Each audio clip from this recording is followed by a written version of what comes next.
Hey everyone, today we're going to talk about the structure of a good story and how it works. Every story has a beginning, middle, and end. Like in a mystery show, we meet the characters, uncover clues, and then see the mystery solved.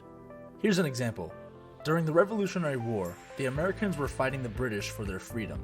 In the Battle of Mamaroneck, also known as the Skirmish of Heathcote Hill, the Americans planned a sneak attack on the British at night. First, the Americans moved quickly and caught the British off guard. All seemed well, but then the Americans realized they were outnumbered. Eventually, the British soldiers began to surround them. Finally, the Americans had to retreat, realizing they were outmatched. Let's start with the beginning. This is where you meet the characters and find out what the main problem is.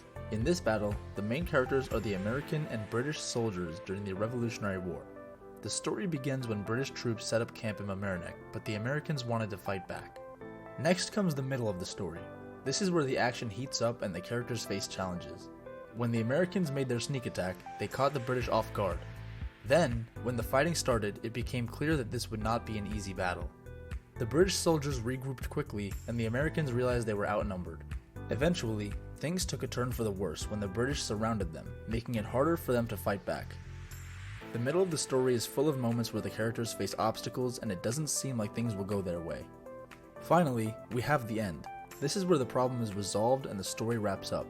In this battle, the Americans had to retreat, realizing they were outmatched. Although they did not achieve a victory, the battle taught them valuable lessons. The end gives us closure as both sides regroup and the American forces now understand what they need to improve for the future.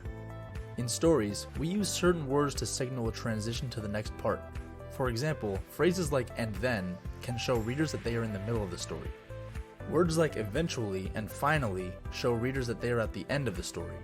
So when you think about a story, remember, the beginning sets up the problem, the middle shows the action, and the end brings everything together. Now you're ready to create your own amazing stories with a strong structure.